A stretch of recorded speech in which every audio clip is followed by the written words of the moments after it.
de grupos grandes, ¿no es cierto? O sea, sí, yo tenía algunos votos, pero Dijo. bueno, dejémoslo al cardenal. Bergoglio, el Papa Francisco, murió a los 88 años.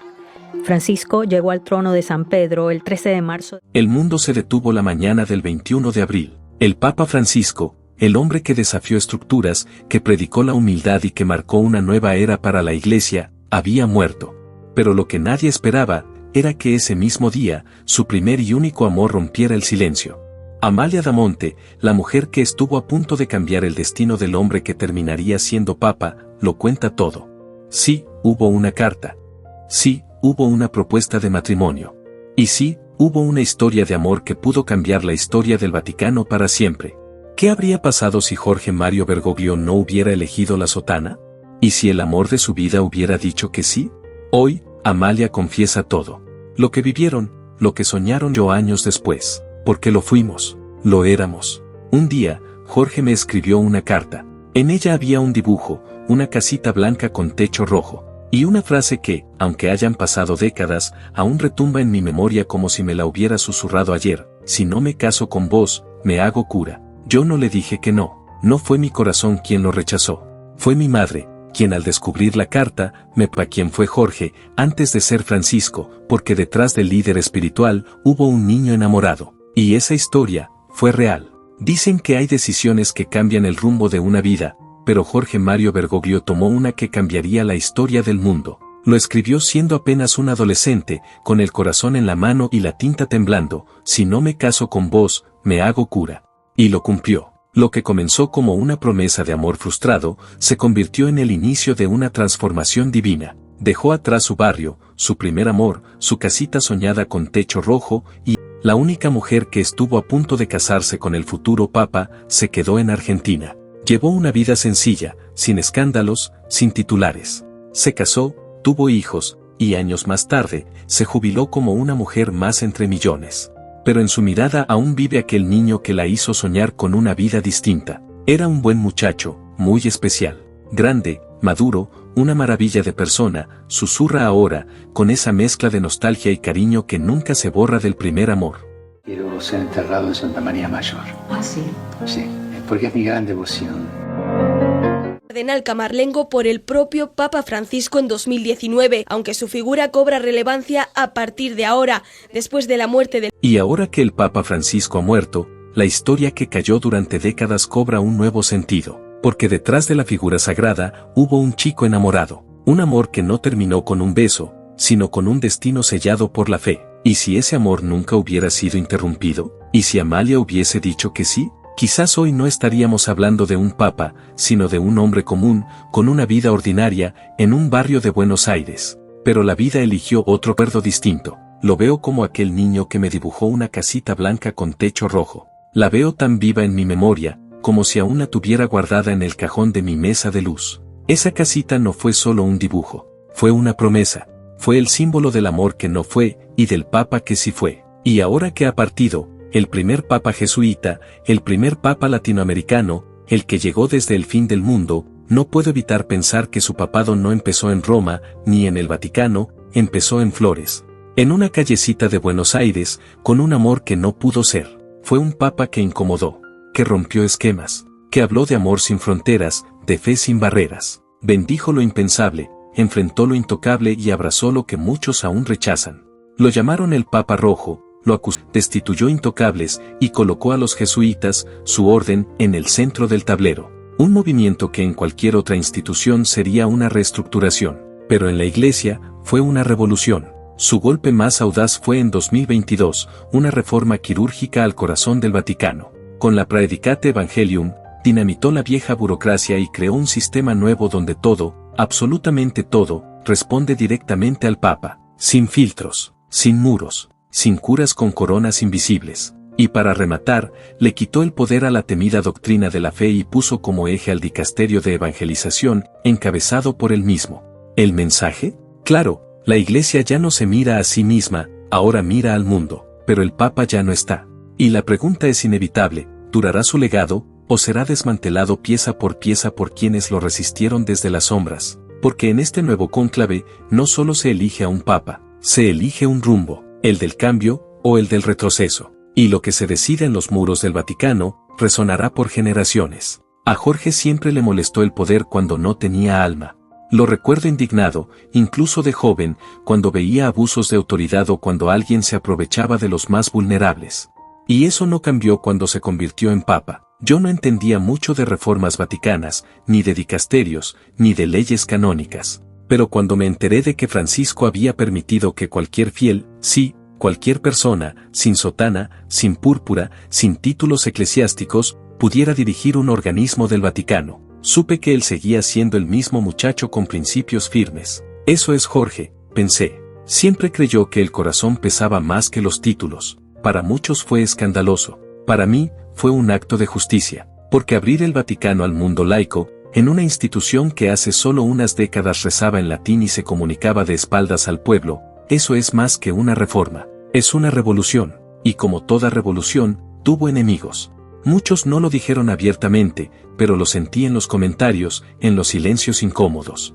Para ciertos sectores tradicionales, mi Jorge había ido demasiado lejos. Decían que estaba borrando siglos de historia, pero yo creo que simplemente estaba reparando siglos de silencio, sobre todo cuando tocó el tema más doloroso, los abusos. Yo vi su rostro cambiar cuando hablaban de eso en televisión, dolido, rabioso, culpable, aunque no fuera su culpa, pero no se quedó quieto, no buscó proteger la imagen de la Iglesia como habían hecho otros.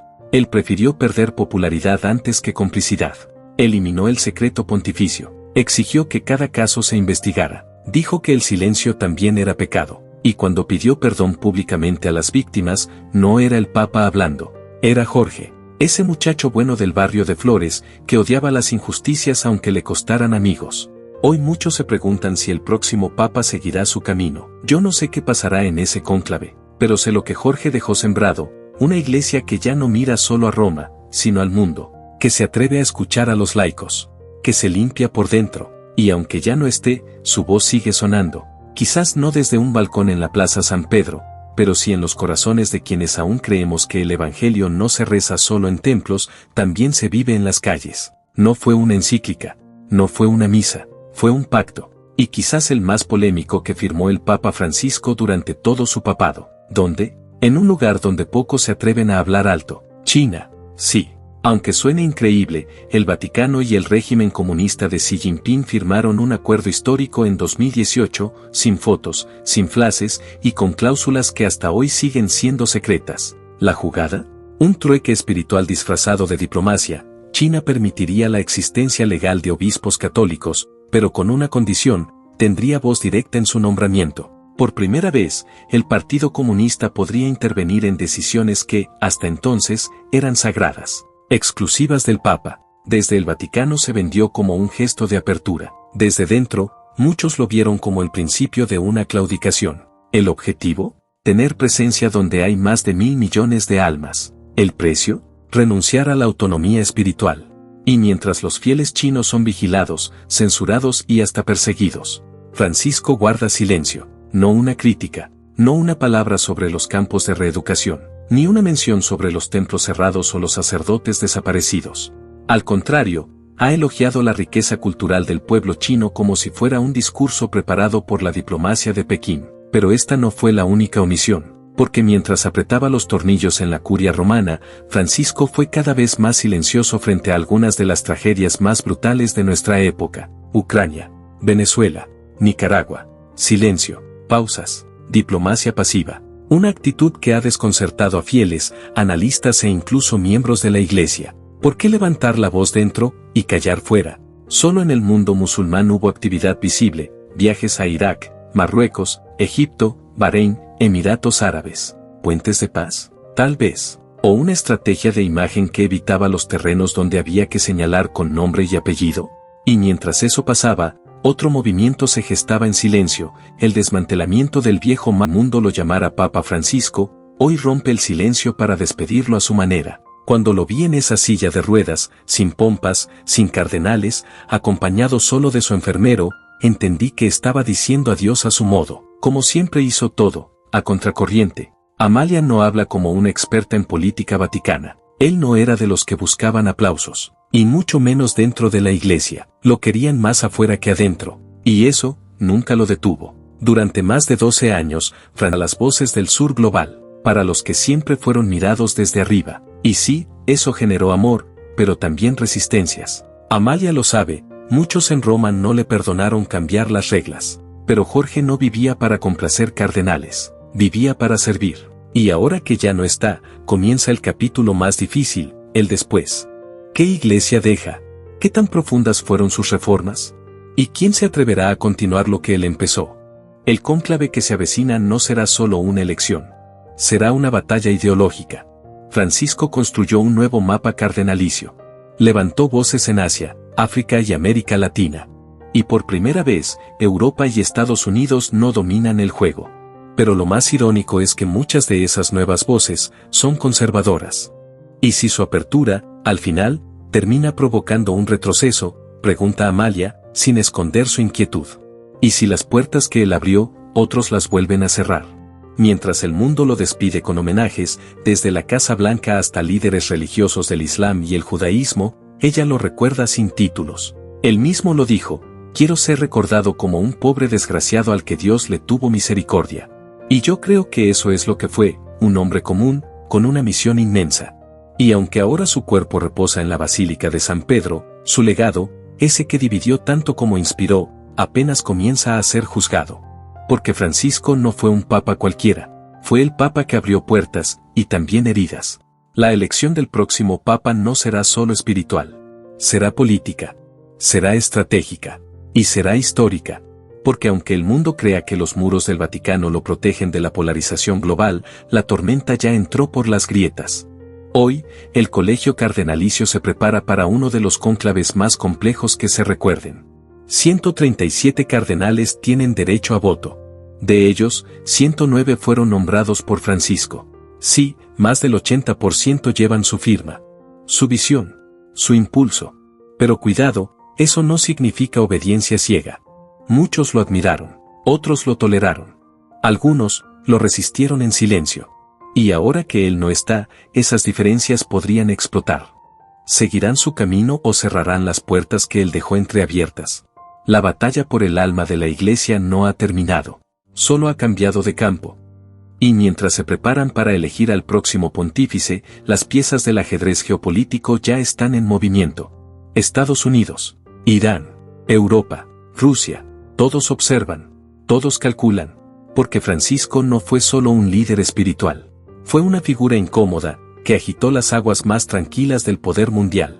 Su último día fue una escena simbólica que parece sacada de una novela de espionaje vaticano. Mientras el Papa agonizaba, recibió al vicepresidente de Estados Unidos, J.D. Vance, un exmarine convertido al catolicismo, hombre de un gobierno conservador, lejano al pensamiento social de Bergoglio. Y sin embargo, conectaron. Un guerrero marcado por la guerra, frente a un pastor marcado por la fe. Hablaron de migración, de Ucrania, de los olvidados, de la paz. Y justo ese día, ocurrió algo que muchos consideran una coincidencia divina, una tregua breve, inesperada, entre Rusia y Ucrania. En el Vaticano, nadie cree en casualidades. Allí se habla de providencias. Y mientras tanto, el canciller de Irán también estaba en Roma. Las Pascuas católicas y ortodoxas coincidieron. Y dentro de los muros sagrados, comenzaron a circular palabras que suenan a profecía, pequeños gestos, grandes señales. Francisco siempre lo dijo: una paz sin reconciliación es solo una pausa. Lo gritó en Colombia, lo murmuró en Jerusalén, lo suplicó en Siria. Y ahora, ese eco resuena más fuerte que nunca, porque lo que está en juego no es solo quién será el próximo papa. Es qué iglesia quedará. Es qué mundo heredará sus silencios y sus gritos. Yo no sabía que su adiós sería tan pronto, pero él sí lo sabía. Y se despidió a su manera, en silencio, con esa mirada que decía más que 1000 sermones. Lo vi en televisión por última vez esa mañana y entendí que no iba a haber otra. No por las cámaras, por su expresión. Porque Jorge siempre fue así, cuando sabía que algo terminaba, se despedía con la mirada. Y el mundo respondió. Desde la Casa Blanca hasta los barrios más humildes de América Latina, las voces comenzaron a llegar. Un tuit sobrio de la Casa Blanca, una imagen con Biden tomada pocas horas antes de su muerte. Un mensaje de J.D. Vance, conmovido por aquella homilía que Francisco pronunció en plena pandemia. Esa vez, bajo la lluvia, en una plaza San Pedro vacía, yo lloré como millones. No por el discurso, sino por su soledad. Ella no fue un papa de escritorio, fue un pastor con barro en los zapatos. Pero ahora que el luto empieza a asentarse, la pregunta inevitable se asoma: ¿quién vendrá después de él? ¿Quién tendrá el coraje de continuar lo que muchos intentaron frenar? Amalia lo dice sin rodeos: yo no sé si seguirán su camino, pero sí sé que no podrán borrarlo. Porque Jorge sembró en la periferia. Y eso, florece donde menos se espera. El periodista Néstor Pongutá lo resumió con frialdad: 137 cardenales votarán en el próximo cónclave. 109 fueron nombrados por Francisco. Eso no garantiza nada, pero complica mucho a los que quieren devolver la Iglesia al pasado. Y mientras las cámaras apuntan al Vaticano, Amalia apunta al alma del legado: la Iglesia no es solo Roma. Es también las villas, las aldeas, los refugiados, los que no tienen. Y ahora, la historia está por escribir un nuevo capítulo.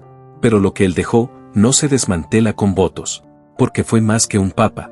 Fue una revolución vestida de blanco, concluye Amalia, con la certeza de quien lo conoció antes de que el mundo lo venerara. Ahora te toca a ti. ¿Qué piensas de las palabras de Amalia Damonte, el primer y único amor de Francisco?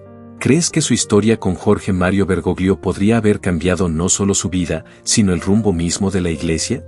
Te leemos en los comentarios. Y si este video te tocó el alma, suscríbete, activa la campanita y acompáñanos,